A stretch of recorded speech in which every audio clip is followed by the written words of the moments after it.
오늘 저에게 주신 은혜의 말씀은 마태복음 5장 14절, 15절, 16절입니다.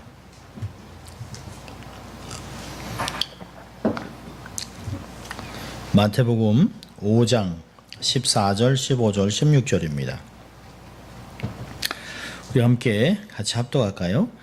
너희는 세상의 빛이라. 산 위에 있는 동네가 숨기지 못할 것이요 사람이 동불을 켜서 말 아래 두지 아니하고 등경 위에 두나니 이러므로 집안 모든 사람에게 비치느니라. 이같이 너의 빛을 사람 앞에 비추게 하여 저희로 너희 착한 행실을 보고 하늘에 계신 너희 아버지께 영광을 돌리게 하라. 아멘. 오늘은 세상의 빛, 너희는 세상의 빛이라 하는 말씀으로 은혜를 나누려고 합니다. 예화로 시작하려고 합니다. 세 사람의 젊은 고도자가 성인을 방문했습니다. 한 청년은 흑암을 말소하는 도리를 배우러 왔습니다. 또 한 청년은 흑암을 제거하는 도리를 배우러 왔습니다. 마지막 청년은 흑암을 타도하는 비전을 배우러 왔습니다. 라고 자기의 포부를 이야기했습니다. 그러자 성인이 그러냐고, 그리고 그들에게 먼저 빗자루를 한 자루씩 줬습니다. 그리고 가서 어두운 지하실로 그들을 인도하고 그들에게 흑암을 몰아내보라. 열심히 그들이 아무리 빗자루 쓸어보았지만 먼지만 날 뿐 어둠을 쓸어내지 못하죠. 그래서 다음에는 그들에게 바구니를 주었습니다. 어둠을 퍼내라. 그리고 그들에게 마지막으로 몽둥이를 하나씩 주면서 흑암을 타도해봐라. 안 되죠. 결과는 마찬가지였습니다. 마지막으로 성인은 그들에게 촛불을 하나씩 주면서 차례로 내려가 보라 라고 얘기했습니다. 그랬더니 어둠은 물러가고 그 지하실은 밝은 낮과 같이 밝아졌습니다. 그때 성인은 그들을 불러 말했습니다. 흑암, 이 세상의 불의와 부정과 부조리와 죄와 모든 악한 것은 다 무엇으로도 할 수 없고 다만 그대들이 빛이 되어 선과 의와 진리와 사랑의 빛을 비출 때만이 제거될 수 있다 라고 이야기했습니다. 아마 이 성인은 예수님의 말씀을 기억했을 것이에요. 너희는 세상의 빛이라. 너희들이 빛의 역할을 할 때 어두움은 없어진다 라고 하는 말을 그대로 이들에게 전해준 것이죠. 예수님이 제자들에게 너희는 세상의 빛이라 라고 말씀하신 것은 세상이 그들을 빛으로 요구하는 어둠이라고 하는 것을 의미하고 있습니다. 세상이 어둡다? 많은 사람이 동의하지 않습니다. 세상이 왜 어둡습니까? 세상이 얼마나 발전했는데요. 우리 부모들이 생각지도 못했던 24시간 대낮같이 밝은 시대를 살아가고 있습니다. 우리 할아버지 세대만 해도 밤이면 그냥 자고, 그러니까 해가 지면 자고 해가 지면 일어나고 밤에 불을 켜고 이런 밤문화 자체가 없었죠. 얼마나 전기가 많이 발달됐습니까? 이 한인타운 같으면 저녁 9시부터 8시부터 이렇게 밤이 살아나잖아요. 밝게 살아납니다. 주말이 되면 저희는 2시 전까지 아주 시끄러운 상태에서 사람들이 싸우고 또 소리 지르고 토하고 노래 부르고 이런 거를 저희 방에서 이렇게 듣습니다. 어떤 때는 quiet 이렇게 외치고 싶은 때도 있습니다. 어떤 때는 제 아들이 오 마이 너무 시끄럽다 그러면서 도로 나옵니다. 그러니까 사실 새벽 2시, 3시까지 어떤 때는 4시까지 떠드는 걸 듣는 것들을 들 때가 있어요. 전기가 발달했죠. 지식은 얼마나 발달했습니까? 세상에 모르는 게 거의 없어요. 요즘은 거의 손 안에 하나님을 갖고 다니잖아요. 구글. 그냥 구글 하면 다 나오잖아요. 아이들이 주로 하나님께 나가지도 않아요. 그냥 치면 다 나옵니다. 문화와 이 지성은 얼마나 많이 발달됐습니까? 15세, 16세기를 통해서 문예부흥이 일어났어요. 또 18세기에 계몽주의가 일어났습니다. 그래서 사람들이 많이 그걸 통해서 많은 것을 발견했습니다. 철학, 또 많은 사람들이 자연을 어떻게 보존할 것인가, 자연에 대해서 많이 알기 시작했어요. 동물을 연구하고, 그리고 사람들이 많은 질병으로 죽어가는 것을 보면서 많은 약들이 개발됐습니다. 그런 거 보면 참 괄목한 성장이 됐죠. 세상은 정말 살기 편한 시대가 됐습니다. 아이고, 얼마나 좋은 세대예요. 그런데요, 도덕적으로는요, 한없이 부패하고 있습니다. 계몽주의가 발달하고 문예봉이 나고 다시 인문학을 공부하면서 철학적으로 또 이런 것들이 많은 문학적으로 발전했습니다마는 성경의 권위가 도전을 받기 시작했습니다. 인간의 철학이나 사상이 하나님의 말씀을 대체하기 시작했어요. 하나님의 계시가 이미 더 이상 하나님의 말씀이 아닌 것으로 사람들에게 취급받고 있습니다. 하나님의 권위보다는 사람의 권위, 하나님의 어떤 하시는 역사보다는 사람들의 욕망, 사람들의 계획, 사람들의 세상들이 하나님이 필요 없는 세상으로 만들어가고 있습니다. 세상은 그래서 너무 어둡습니다. 영적인 어둠이 얼마나 강하게 역사하는지 모릅니다. 우리를 둘러싸고 있는 도덕적인 어둠을 보세요. 여러분 타겟 좋아하세요? 타겟 스토어? 저희 아내랑도 타겟 이런 데를 많이 갔었습니다만은 타겟은 보이콧 해야 됩니다. 4월 20일, 그러니까 4월 20일 타겟이 발표했습니다. 남녀가 구분 없이 화장실과 탈의실을 자기가 생각하는 대로 사용할 수 있게 했습니다. 남자가 여자면 여자 탈의실에 가서 옷을 갈아입을 수 있어요. 여자가 남자라고 생각하면 남자 화장실을 쓸 수 있습니다. 그러니까 직원들과 고객들이 원하는 선택하는 성별에 따라 화장실과 탈의실을 사용할 수 있다고 충격적인 발표를 했어요. 원래 타겟은 오래전부터 LGBT, 레이, 게이, 레스비안, 트랜스젠더를 지지하던 그런 스토어입니다. 재정적으로 많이 후원했습니다. 2015년 8월, 작년 8월부터는 남자, 여자아이들 토이에 보이즈라는 걸즈라는 단어를 뺐습니다. 더 이상 그 장난감이 남자, 여자를 구분하지 않습니다. 레벨을 더 사용하지 않습니다. 지금 100만 명 이상이나 되는, 저도 그 보이커트에 제 이름을 올렸습니다. 이미 그저께로 75만이 됐고요. 지금 100만 명이 넘고 있어요. 타겟은 아마 바꾸지 않을 겁니다. 이건 시작일 뿐이에요. 또 놀라운 것은요, 대학 리그, NCAA, 바스켓볼, 풋볼, 이런 베이스볼 이런 게임들이 어떤 도시에서 게임을 하려면 그 도시가 성소수자를 인정하지 않으면 그 도시에서 게임을 할 수가 없습니다. 그러니까 세상은 그렇게 어둠이 잠식해 들어오고 있어요. 그런데도 모르고 사람들은 세상이 편안하고 세상이 점점 더 좋아질 것이라고 생각하지만 그렇지 않습니다. 이게 기독교인들에게만 어려울까요? 아니요. 인간 문화 자체가 인간을 말살하는 시대가 옵니다. 그러니까 더 이상 사람들은 시공간을 떠나서 가상 공간에서 하는 버추얼 리얼리티로 게임과 함께 엄청난 포르노도 만들어냈습니다. 더 이상 상대가 필요 없어요. 로봇과 토이들을 통해서 자기들의 성적인 만족을 추구하고 있습니다. 이건 시작일 뿐이에요. 이게 마지막 시대, 소돔과 고모라가 지금 시대보다 훨씬 나았을 것이에요. 결코 소돔과 고모라보다 이 LA가 더 낫지 않습니다. 정말 이 현대 사회는 정말 어둡습니다. 우리야 지나가는 세대지만 다음 세대, 이제 갓 태어난 우리 안 집사님 같으면 손주, 이 손주가 자랄 세대는 상상하기가 어렵습니다. 상상하기가 어렵습니다. 남녀 구분이 없어졌어요. 이미 화장실도 남자 마크가 있고 여자 마크가 있고 남녀, 그 다음에 세 번째 트랜스젠더까지 해서 화장실이 따로 있습니다. 이런 때 주님의 말씀은 너희는 세상의 빛이라 라고 하는 말씀은 우리의 마음에 얼마나 강하게 다가오는지 모릅니다. 오늘 본문을 보면 14절에 너희는 세상의 빛이라, 그리고 두 가지 메타포를 주고 있어요. 하나는 산 위에 있는 동네가 숨기지 못하는 것 같이 다 드러나게 돼 있다.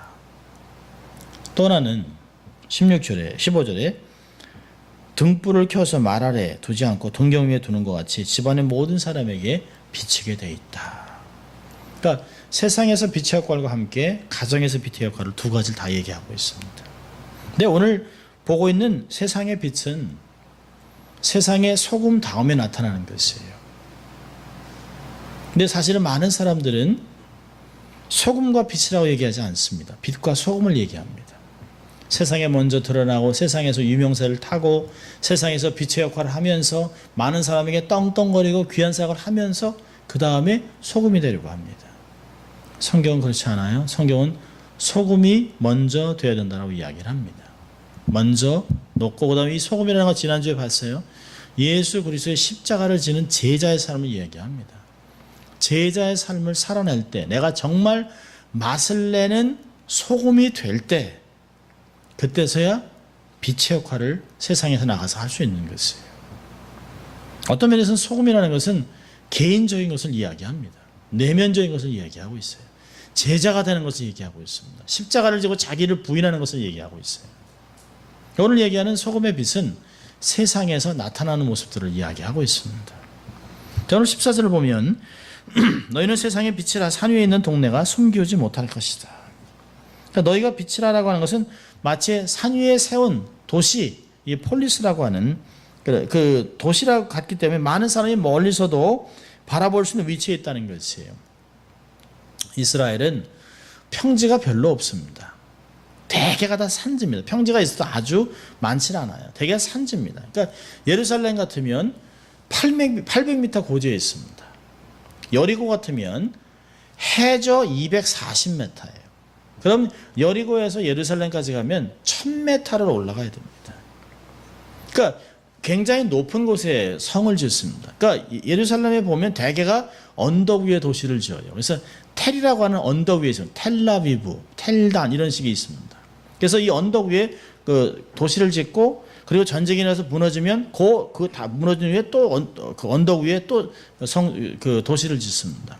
그러니까 주로 산에 이렇게 도시를 지어 놓습니다. 멀리 가다 보면 이렇게 보면 아 저기가 도시가 있네 마을이 있네라고 합니다. 그리고 밤 같으면 환하게 보입니다. 높은 데 있으니까 아 저기 있구나라고 금방 알 수 있어요. 그런 것 같이 하나님이 너희는 세상의 빛이라 산에 있는 동네같이 모든 사람이 볼 수 있는 위치, 모든 사람이 인정할 수 있는 그런 모습이라고 얘기하고 있습니다. 여기 보니까 너희는 이라고 하는 너희는 복수입니다. 너희들은 그러니까 개개인이 그 횃불 역할을 하는 것이 아니라 개개인이 성냥 같은 역할을 하는 것이 아니라 함께 모여서 공동체로 모여서 빛을 발하는 거룩한 나라의 개념을 갖고 있습니다. 그래서 거룩한 교회이지만 하나님의 나라라는 관점을 갖고 있어요. 너희는 왕 같은 제사장 드리고 거룩한 나라라고 이야기하고 있습니다. 단순히 교회라고 말하기보다는 거룩한 나라라고 하는 말이 굉장히 중요합니다. 마태복음 같으면 왕의 복음이에요. 예수님이 왕의 족보에서 나타났어요. 그래서 태어나서 또 왕으로 대관식을 하는 노단강에 세례를 받는 것 같으면 왕의 대관식을 하고 있습니다. 그리고 왕이 사단이 주로 있는 역할을 하고 있는 광야에 가서 사단을 정복하고 왕으로서 등극을 하죠. 그리고 5장에 가서는 하늘나라의 왕의 대사명을 이야기합니다. 왕국에 속해 있는 사람들은 이렇게 살아야 된다라고 하는 걸 이야기하고 있어요. 그러면서 너희는 세상의 빛이라고 얘기하고 있습니다. 내 나라는 세상의 빛으로 나타나는 나라라고 이야기합니다. 그렇기 때문에 내 나라의 구성원들은 빛의 자녀들, 빛을 발하는 사람들이 돼야 된다라고 이야기하고 있습니다. 한 개인이 빛을 비추는 것보다 그것이 산 위에 세운 도성과 같이 환히 빛을 나면 공동체를 이루어서 모두가 다 빛을 발하는 존재가 돼야 된다라고 이야기하고 있습니다. 그래서 거룩한 교회는 땅 위에 있는 하나님의 나라로서 마치 산 위에 있는 그런 도성과 같은 도시와 같이 거룩하게 비추는 것입니다. 아마 그래서 예루살렘에 올라간다 또 옛날 어른들이 성전에 올라와서 이렇게 올라왔던 단어들을 또 옛날에 보면 교회가 이렇게 많이 올라갑니다. 층계로 이렇게 막 요즘 같이야 이렇게 뭐 장애인들도 쉽게 들어올 수 있도록 하고 또 이게 요즘이야 그 강대상보다 사실은 이렇게 올라가서 뒤에 있는 분들이 더 높은 데도 있어요. 근데 옛날 같으면 다 강대상이 가장 높습니다. 또 층계로 올라가서 본당은 또 이렇게 본당 앞에 있는 것은 굉장히 높아요. 뭐 3단 높습니다. 그런 의도가 있었는지도 몰라요. 그래서 너희는 세상에 위치할 때 너희는 산 위에 있는 동네 같다. 모든 데서 사람이 볼 수 있는 것 같이 하나님 우리를 그렇게 그런 존재를 만들었다는 것이에요. 자, 15절에서는요. 사람이 등불을 켜서 말 안에 두지 아니하고 등경에 두나 이러므로 집안의 모든 사람이 비춘다. 첫째는 산 위에 있는 동네 같이 있다면 두 번째는 집안의 등불 같다는 것이에요. 그러니까 교회로 세상의 빛으로 살아가는 것을 말씀하신 후에 교회 구성원들은 개인의 생활이 마치 집안에 있는 등불 같아야 된다라고 이야기하고 있습니다. 묘한 말씀이잖아요. 세상에서는 막 장로요, 집사요, 목사요, 사장이요, 이런 모습을 살아가는데 집에 오면 폭군, 깡패 이런 모습을 살아갑니다. 사기꾼, 자식들한테는 막 분노하는 이런 모습으로 나타날 수 있습니다. 그게 아니라는 거예요. 여기 보니까 말 안에 두지 않는다. 숨겨두지 않는다는 거죠. 여기서 참 재미있습니다. 너희가 바깥에 나가서 떠들기 전에 먼저 집안에서 등잔의 불과 빛과 같이 비추는 삶을 살아야 된다라고 얘기하고 있습니다. 그런 얘기 하잖아요. 잘 믿는 사람 하나가 있으면 안 믿는 집안이 변해야 된다는 거예요. 믿음이 막 흔들리는 집안에도 믿음을 잘 믿는 사람 하나 때문에 그 비치는 빛 때문에 그 사람이 선택하는 것 때문에 방향을 잃었던 가정이 다시 돌아오고 회복되고 치유되는 역사가 나타나야 된다라고 하는 것들을 이야기하고 있습니다. 왜요? 빛이기 때문에. 어둠이 변해야 된다는 것이에요. 여러분께 불을 탁 켜면 어때요? 불을 여기서 탁 켜면 어둠이 쫙 하고 없어지죠. 아니요, 그렇지 않아요. 탁 켜면 빛이 있는 순간 어둠이 확 없어지잖아요. 굉장히 빠른 속도로 없어져요. 그런 식으로 우리가 집안에 있는 사람에게 비치는 빛이 된다면 집안은 굉장히 빠른 속도로 변할 거라는 것이에요. 무엇이 참된 것인지 무엇이 바른 것인지 무엇이 참된 목적인지를 제시하기 시작하면 그 사람은 방향을 잡고 가정이 새로워질 수 있다는 것이에요. 사실 우리 한국말로는 이 말이라 그러니까 이게 말이 홀센지 뭔지 모릅니다만 이게 사실은 그 당시에는 이 사람들이 다 알았어요. 여기 보니까 한국말은 그게 없습니다. 정관사가 붙어 있습니다. 사람이 등불을 켜서 그 말 안에 두지 아니하고 그러면 금방 알아들었어요. 듣는 사람들은 금방 알았어요. 만약 우리가요 사람의 등불을 켜서 소쿠리 안에 두지 않잖니? 그럼 금방 알아들어요. 한국 사람 같으면요. 근데 그 당시에 쌀을 쌀을 담을 때 이렇게 한 7.8리터, 한 16파운드 정도 이렇게 담을 수 있는 그런 그릇이 있습니다. 그래서 두 가지 의도가 있더라고요. 이렇게 보니까 그 하도 외부에서 그 침입이 많으니까 불을 켜고 있다가 그걸 딱 덮으면 꺼져버립니다. 불을 이게 해서 마치 이게 조그만 촛불을 놨다가 이렇게 컵을 탁 엎는 것 같이 하면 없어집니다. 그런데 일반적으로는 그러지 않는다는 거예요. 여기서 얘기하잖아요. 사람이 등불을 켜서 그런 소쿠리 밑에 이런 담는 그릇 밑에 이런 밑에 두겠느냐? 너희는 안 그러지 않느냐? 그러니까 듣는 사람이 그때 그럼요 라고 했다는 거예요. 예수님 당시에는 다 알아들으니까. 제자들은 금방 알아들었습니다. 그러니까 마태복음에 있는 말씀을 마가복음이나 누가복음의 말씀을 보면 조금 더 쉽게 이해할 수 있어요. 특별히 이제 누가복음 8장 16절을 보면 누구든지 등불을 켜서 그릇으로 덮거나 평상 아래 침대 아래 두지 아니하고 등경 위에 두나니 이는 들어가는 자들로 그 빛을 보게 하려 함이라. 어두운 곳에서 사람들이 방향성을 잡을 수 있도록 담요를 다 덮어놓은 침대 밑에 누는 사람이 없다는 거예요. 침대 밑에 넣어놓으면 불이 세면 다 불 타져버리죠. 약하면 그냥 꺼져버린다는 거죠. 그러니까 강하면 불을 내고 약하면 꺼질 것이에요. 그러니까 너희는 빛인데 침대 밑에 들어가나 말 안에 숨기려고 쓰여지는 것이 아니라는 것입니다. 그러니까 참 재밌습니다. 예수님이 이런 말씀하면서 마태복음 10장 32절 33절에 뭐라고 얘기하셨냐면 누구든지 사람 앞에서 나를 시인하면 나도 하늘에 계신 내 아버지 앞에서 저를 시인할 것이요 누구든지 사람 앞에서 나를 부인하면 나도 하늘에 계신 내 아버지 앞에서 저를 부인하리라. 그러니까 어디든지 신자답게 어디서든지 신자답게 그리스도인답게 떳떳한 태도를 취하라는 것이에요. 세상에서 불이익을 당치 않기 위해서 위장하고 덮어쓰면 안 된다는 것이에요.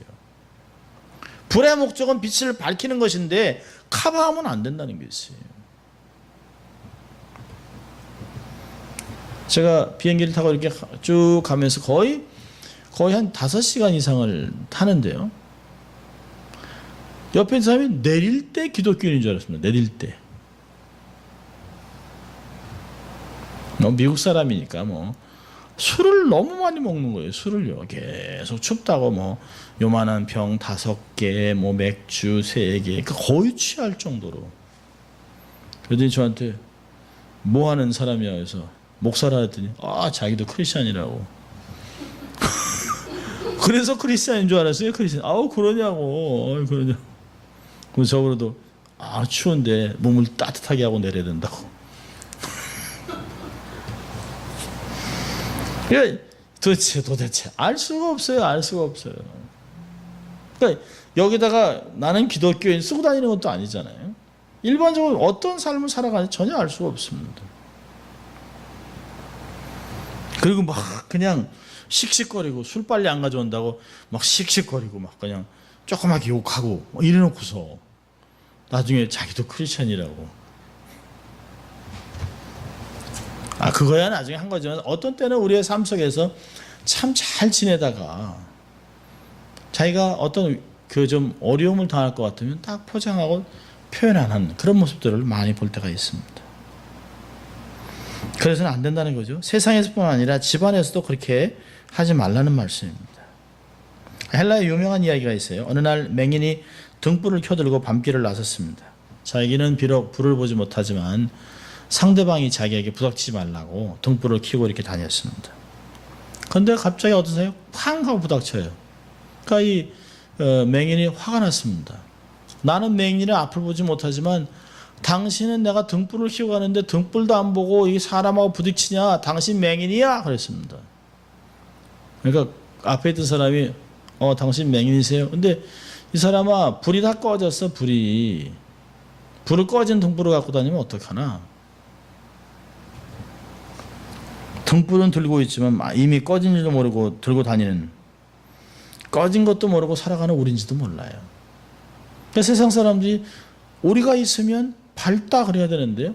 아직도 어둡다는 거예요. 우린 존재 자체가 세상의 빛인데 우리가 있음으로 해서 어둠이 밝아져야 되는데요. 그냥 그들은 다 어둠이라고 생각합니다. 온전한 것이라면 빛으로 드러나야 되는 것이죠. 16절을 보면 이렇게 합니다. 이같이 너희 빛을 사람 앞에 비추게 하여 저희로 너희 착한 행실을 보고 하늘에 계신 너희 아버지께 영광을 돌리게 하라. 그러니까 빛의 행실이라는 것은 물론 착한 행실을 의미하기도 하지만 착한 행실이기도 하지만 빛을 바라는 행위 자체도 착한 것이에요. 어떻게 해서 너희가 빛의 열매를 가지고 살아야 된다 라고 하는 이렇게 해서라도 너희가 빛의 열매를 가지고 살아야 된다고 하는 말씀이죠. 교회의 공동체로서 그렇지만 개인의 생활에서 빛의 열매가 나타나야 돼요. 베드로전서 2장 12절에서는 이렇게 얘기합니다.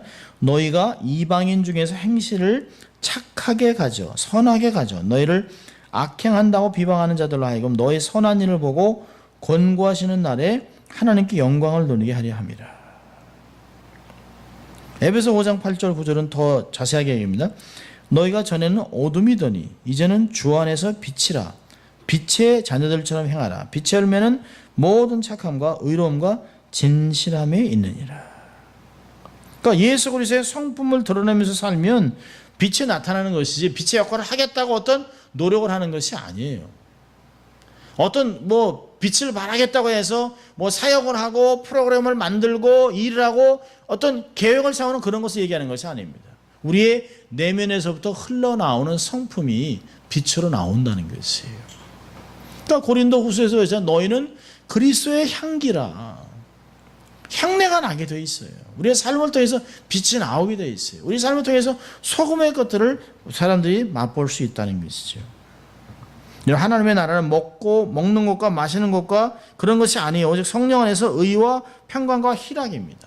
우리의 삶을 통해서 성품을 통해서 드러나는 열매를 통해 사람들이 하나님의 사람이구나. 하나님의 나라는 이렇구나.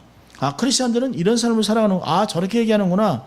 정말 하하 웃지만 말하는 게 독하다든지 하하 웃고 하지만 뒤에서 꿍꿍하게 있다든지 이러면 사람들이 이 기독교인이 왜 이렇게 이중적으로 삶을 사는지, 왜 이렇게 세상 사람하고 다른 게 없는지, 아니 뭐 세상 사람하고 다른 게 뭡니까? 라고 우리한테 자꾸 얘기한다면 우리는 대답할 말이 없어요. 할 말이 없습니다.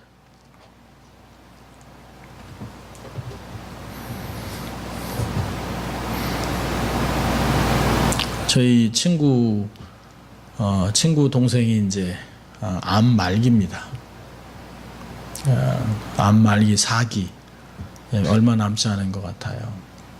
한동안 교회를 안 나갔어요. 그래서 친구한테 이야기를 들은 겁니다. 왜 교회를 안 나가나? 잘 나가던 녀석이 왜 교회를 안 나가나? 송 목사 참 얘기하기가 좀 그렇다. 그래서 얘기해봐라. 동생이 돈 있는 걸 알고 목사가 접근해서 사업 투자하라고 그래서 70만 불을 떼먹었다. 목사한테 70만 불을 사기당한 동생이 교회를 나가겠냐?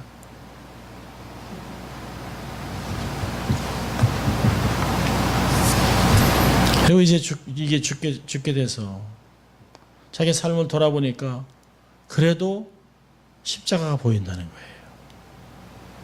깨닫는 거죠.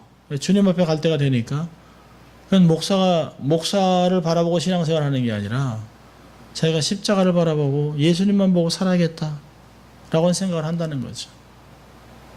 근데 친구는 그래요. 이렇게 늦게 너무 아쉽다는 거죠. 빛의 열매가 없는데 어떻게 빛의 열매를 낳겠습니까? 참 목사지만 목사를 믿기가 어려운, 목사지만 장로를 믿기가 어려운, 목사지만 정말 선교사를 믿기가 어려운 그런 이야기를 들으면서 정말 이 세상이 어떻게 돌아가는지 모르겠어요. 교회 안에도 캄캄하고 크리스천 커뮤니티 안에도 캄캄하고 다 빛이라고, 자기들은 다 빛이라고 얘기하는데 빛은 하나도 없고 캄캄한 상태에서 서로 다 장님같이 돌아다니는지 몰라요. 너무너무 안타깝습니다. 여기서 얘기하잖아요. 너의 착한 행실을 보고 선한 빛을 통해서 착한 행실이 막 드러나고 그걸 통해서 하나님이 영광을 받으셔야 된다는 거죠. 근데 오히려 우리는 하나님을 욕되게 하는 삶을 살아갈 때가 많이 있습니다. 크리스천이라고 하지만 말하는 것마다 행동하는 것마다 관계 속에서 사기치고 속이고 폭행하고 음란하고 간음하고 세상보다 더 악한 것이 교회라고 얘기하는 사람들이 있습니다. 부인하기가 어려워요.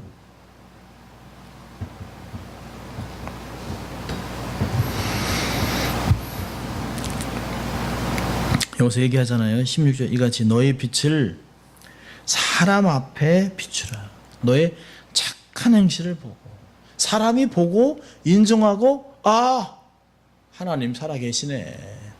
아이고 역시 하나님은 대단하신 분이. 저 사람이 어떻게 이렇게 변하나? 이게 세상이 다 이런데 어떻게 이렇게 착한 사람들이 여기 살아? 아이고 당신들 아니었으면 정말 이거 어떻게 참 한번 하나님 믿어볼까? 이렇게 돼야 된다는 것이에요. 그것이 하나님 우리를 세상의 빛을 하라고 하는 이야기입니다. 자, 그렇다면 빛에 대한 성경의 가르침을 좀 볼 필요가 있어요. 빛이라는 문제에 있어서 그럼 누가 진정한 빛이냐는 것이에요. 누가 진정한 참 빛이냐? 그리고 어떻게 그 빛을 우리가 소유할 수 있느냐라고 하는 것을 생각해 봐야 됩니다. 그러니까 소금이 맛을 잃으면 소용이 없듯이 빛도 비추지 않을 때는 아무 빛으로 소용이 없어요. 등불이라도 빛을 안 붙이면 빛이 없는 거죠. 불을 밝혀놨는데 커버하고 캐물플라즈하고 속이고 있으면 그건 빛이 아니라는 거예요. 침대 밑에 숨겨놓고 가면을 쓰고 다른 걸 탈을 쓰고 마치 빛이 아닌 양 속에서만 나는 빛인데 라고 하지만 밖에서는 빛이 안 보여 라고 한다면 자기를 속이고 자기를 기만하는 게 아니냐는 거죠.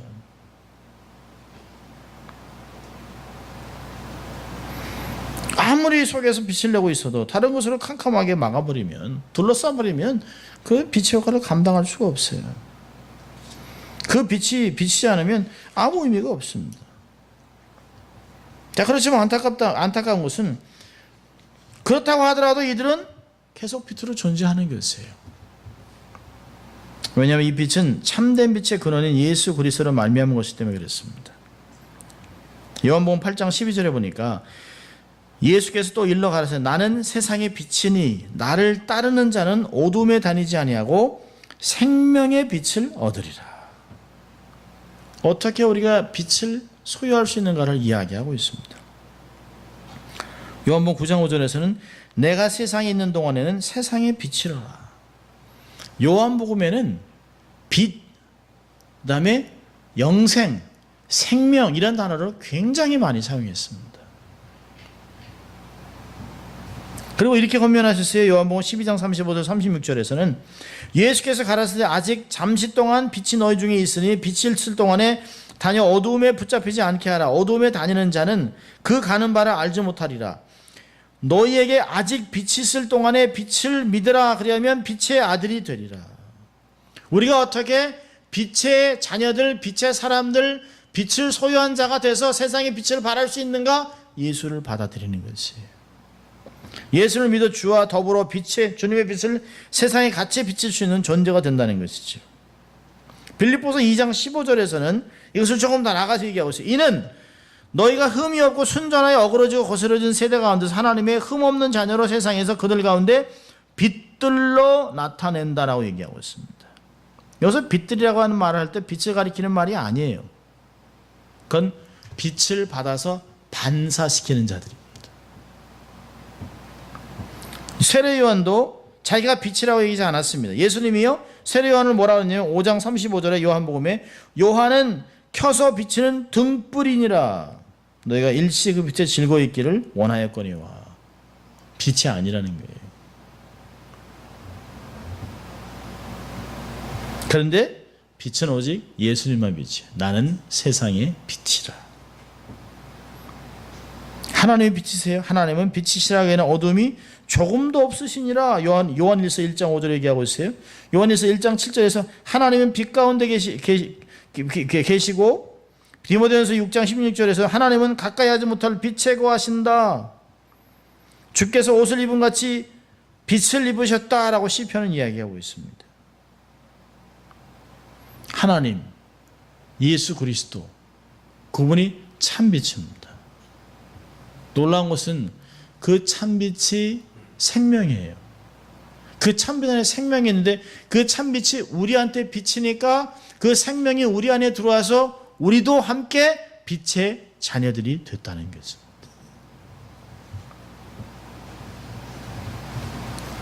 고린도서 4장 6절에서는 예수 그리스도의 얼굴에 있는 하나님의 영광을 아는 빛을 우리 마음에 비추셨느니라라고 얘기하고 있습니다. 여러분, 하나님의 영광을 아는 빛을 우리 마음에 비춰주시니까 이전에는 전혀 몰랐던 캄캄했던 것들이 새로 막 드러나는 것이에요. 이전에 전혀 죄라고 생각하지 않았던 것이 많은 사람도 다 그렇게 사는데 이게 무슨 죄입니까? 내가 경찰에 잡혀갈 일을 했습니까? 거짓말했습니까? 사람을 죽였습니까? 무슨 사고를 쳤습니까?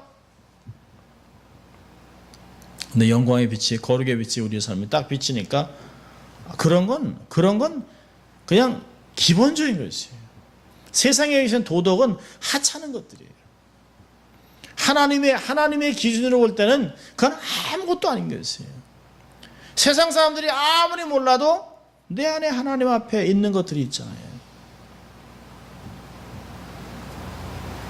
전혀 몰랐던 것에 대해서 신령한 것에 대해서 깨닫습니다. 아, 하나님, 교회. 여러분, 하나님의 영광의 빛을 깊게 경험한 사람들의 특징이 뭘까요? 교회를 사랑해요. 교회가 부족하고 교회가 한없이 안타까운 모습이 있지만 주님의 교회이기 때문에 사랑해요. 그리고 교인들을 사랑합니다. 그리고 말씀을 전하는 목회자를 귀하게 여겨요. 믿음의 동역자들을 안타깝게 여깁니다. 하나님의 마음을 품는다는 거예요. 세상에 그래도 교회밖에 답이 없다라고 하는 것들을 알고 있는 것이에요. 어두운데 마음의 빛을 받아서 믿어지고 깨달아지고 눈이 밝아지는 것이에요. 여러분, 여기서 우리가 빛을 통해서 깨닫고 확신한다고 하는 것이 뭐 양심적이라든지 착한 사람으로 변해서 다른 사람에게 선을 베푸는 이런 수준의 것이 아닙니다. 여러분, 세상에는 우리보다 양심적인 사람이 많아요. 정말 예수 안 믿는데도 정말 박애주의자 많아요. 예수 안 믿는 뭐 불교 신자 다른 종교자인데도 자비를 베푼 사람이 얼마나 많은지 몰라요. 예수 안 믿는 사람 힌두교인데도 세상에 자기 돈을 투자해서 그 도시에 어떤 걸 막 만들어주고 가난한 사람이 빵을 주고 음식을 주고 집을 배주고 그런 거 많아요. 그런 것을 얘기하는 것이 아니에요. 세상에 예수 안 믿는 도덕군자 많습니다.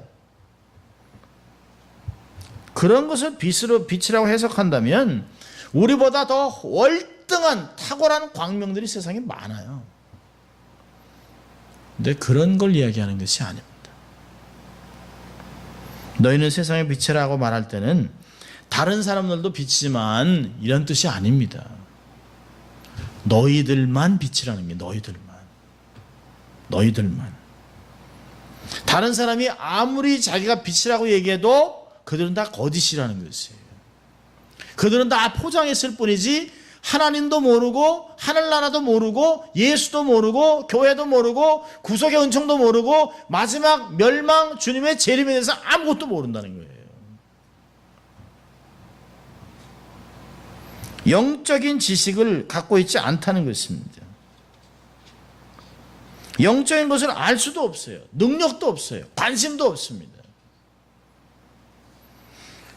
육에 속한 사람은 하나님의 성령의 일을 받지 아니하나니 저에게는 미련하게 보이며 또 깨닫지도 못하나니 이런 일은 영적으로야 분별함이니라. 고린도서 2장 14절 얘기하잖아요. 육에 속한 사람에게는 하나님의 일이 미련하게 보이죠. 그래서 안 받아요. 불합리하죠. 동성애는 죄다? 얼마나 불합리해요, 그 사람 생각에는요. 아니, 자기가 원하는 대로 사랑하겠다는데 자기가 개를 좋아하든 동물을 좋아하든 남자를 좋아하든 여자를 좋아하든 성전환하든 그건 자기 개인 권리인데 왜 이 쓰여있는 옛날에 쓰인 책 갖고 이래라 저래라 해요. 사람들이 생긴 건 남자인데 속은 여자라는데 그러면 인권을 인정해줘야 되는 거 아니에요? 논리에 안 맞는다는 거예요. 시대에 뒤떨어진다는 거예요. 아니, 이게 언제 쓰여진 책인데 이게 수천 년 전에 쓰여진 책을 지금 와서 소돔과 고모라 얘기를 왜 지금 얘기해요? 수천 년 전 얘기인데. 그 오바마 대통령이 얘기한 거예요.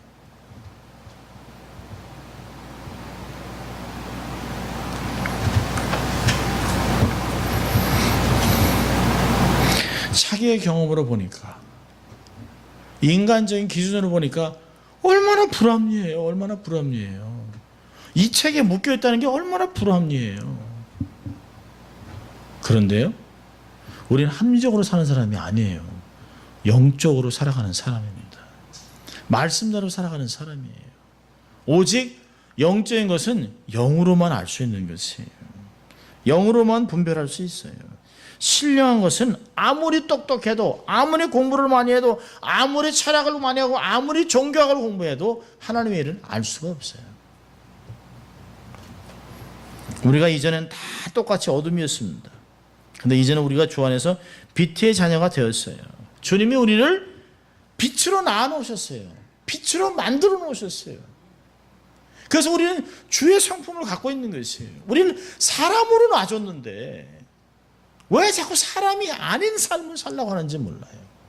인간 이하의 삶을 살라고 생각합니다. 하나님의 성품을 가지고 하나님의 형상을 가지고 정말 만물의 영장으로 만들어 놓은 하나님의 자녀들이 세상의 사람과 같이 자꾸 살아가려고 합니다. 데살로니가 5장 4절부터 6절까지는 이렇게 이야기합니다. 형제들아 너희는 어둠에 있지 않으며 그날이 도적같이 너에게 임하지 못하리라.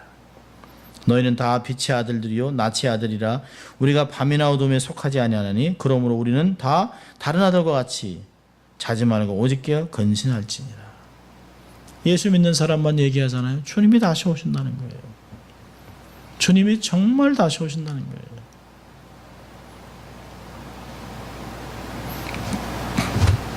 제가 어저께 어떤 프로그램을 보면서 신학자들이 좌담회를 하더라고요.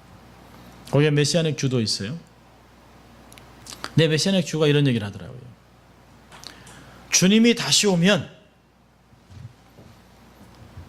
다 놀랄 거라는 거예요.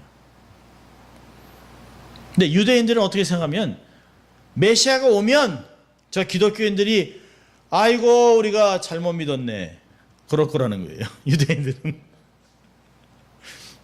그런데 기독교인들은 주님이 다시 오면 유대인들이 우리가 잘못 믿었다라고 올 거라는 거죠.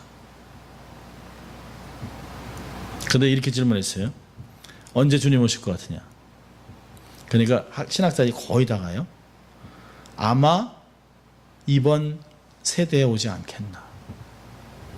그러면서 나는 정말 이 눈으로 주와 주를 맞이하고 싶다.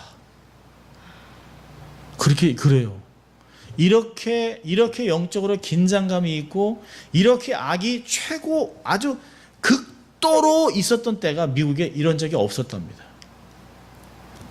미국은 거의 핵폭탄으로 폭발하기 바로 직전이라는 거예요. 주님이 오시지 않으면 완전히 폭발된답니다. 세상에서 가장 살기 힘든 나라, 가장 죄악이 가득한 나라, 아주 더럽고 추잡한 문화가 온 세상을 덮는 50개주를 가득 채울 나라가 미국이라는 거예요. 그러면서 정말 주님이 오시지 않는다면 이 미국 땅에서 살 소망이 없다라고 얘기를 하더라고요. 신학자들이다, 목회자들.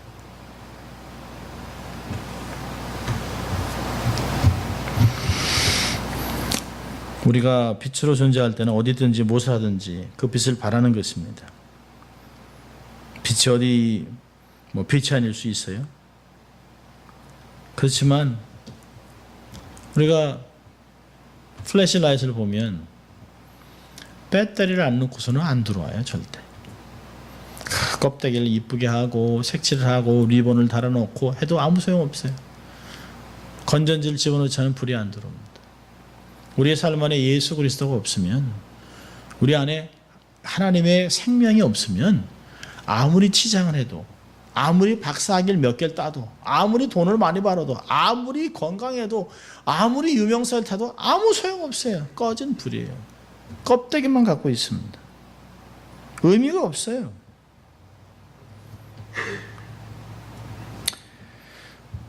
자, 두 가지만 적용하려고 합니다. 첫째로는 참빛을 알아야 합니다. 경험해야 합니다.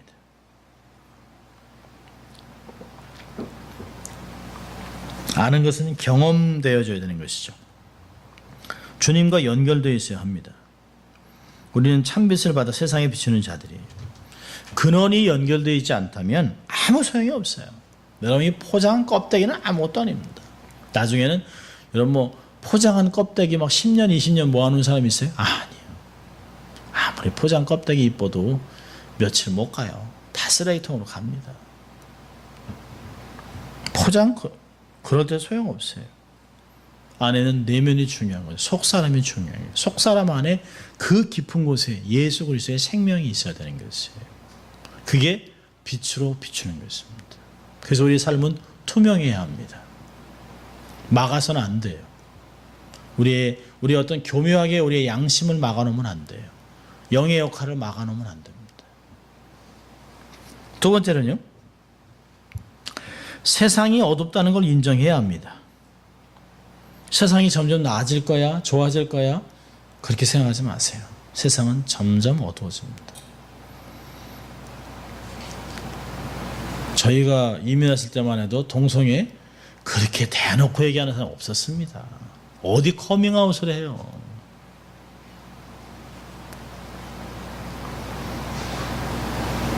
두려움도 없어요. 세상이 어둡다, 더 어두워질 거라고 하는 것을 인정해야 됩니다. 그러나 두려워하지 마세요. 그 안에 내가 빛으로 존재하고 있으면 돼요. 나 하나 때문에 사실은 어둠이 못 움직이는 거예요. 어둠이 우리를 삼키려고 하지만 절대로 어둠이 빛을 이기는 걸 전 본 적이 없습니다. 아무리 동굴 어려워도 탁 플래시 키면 다 보이잖아요. 어둠 속에서는 바퀴벌레 그런 어둠만 움직이는 거예요. 참 재밌는 예화를 제가 봤습니다. 40년 전에 링링 브라더스 서커스단이 있죠. 뉴욕에서 공연을 할 때였다. 공연 중 갑자기 정전이 됐다. 1분간이었지만 관중들은 모두 숨을 죽이고 있었다. 때마침 무대에는 호랑이 조련사가 호랑이 4마리의 제주를 보이고 있었다. 철장 속이니까 관중에게는 위험이 없었으나 캄캄한 데서 조련사가 호랑이의 공격을 받지나 않을까 하는 것이 걱정이었다. 장내가 물을 끼얹은 듯이 고요하고 캄캄한데 무대에서는 조련사의 채찍 소리와 호랑이의 동작을 지시하는 명령이 조금도 흐트럼 없이 들려오고 있었다. 불빛이 다시 켜지자 관중들은 모두 일어나서 박수를 보냈다. 뒤에 기자회견이 열리자 조련사는 이렇게 말했다. 어둠 속에서도 호랑이들은 나를 잘 봅니다. 내가 호랑이를 못 보고 있다는 것을 눈치채게 해서는 안 됩니다. 마치 어둠 속에서도 밝은 빛 속에 있듯이 행동해야 됩니다. 이것이 가능했던 것은 평상시에 하던 대로 했기 때문입니다. 굉장한 거죠. 호랑이는 다 보고 있어요. 조련사가 안 보인다고 이러고 있었으면 호랑이가 어디서 와서 금방이라도 잡아먹을 수 있었죠. 마지막 말이 대단하죠. 평상시대로 했기 때문입니다. 여러분, 평상시에 우리의 신앙의 경건의 연습이 삶을 그렇게 한다는 것이에요. 조련사가 어둠 속에서 호랑이를 여전히 제압하고 살아남을 수 있었던 것은 어둠 속에서도 빛의 사람으로 행동했기 때문입니다. 죄악으로 어두워져 이 세상에서 원수마귀를 이기고 승리의 삶을 살려면 빛의 사람이 되는 것이에요. 어둠은 늘 있습니다. 그리고 우리에게 위협을 가합니다. 그러나 주도권은 누구에게 있어요? 우리에게 있습니다. 빛에 있습니다. 성령의 검, 채찍에 있어요. 평상시 하던 대로 삶을 살아간다면 우리는 승리할 수 있습니다. 세상에 빛으로 살아내는 저희들 될 수 있기를 주의 이름으로 축원합니다. 기도하겠습니다. 하나님 아버지, 감사합니다. 저희들을 그리스도 안에서 세상의 빛으로 삼으시고 어둠을 정복하고 어둠을 밝히는 인생으로 만들어주신 것 감사합니다. 우리의 노력이 아닌 것을 깨닫게 하시고 끊임없이 주님과 동행하고 끊임없이 주님 안에 거하면서 우리가 평상시 하던 경건의 모습대로 성령의 채찍을 움직이며 하는 어둠을 정복하고 어둠을 활용하는 저희들 될 수 있도록 하나님 축복하셔서 결국에는 우리의 삶을 통하여 하나님의 나라의 밝은 모습을 드러내는 저희들 될 수 있도록 하나님 축복하여 주시옵소서. 감사하고 예수님 이름으로 기도합니다. 아멘.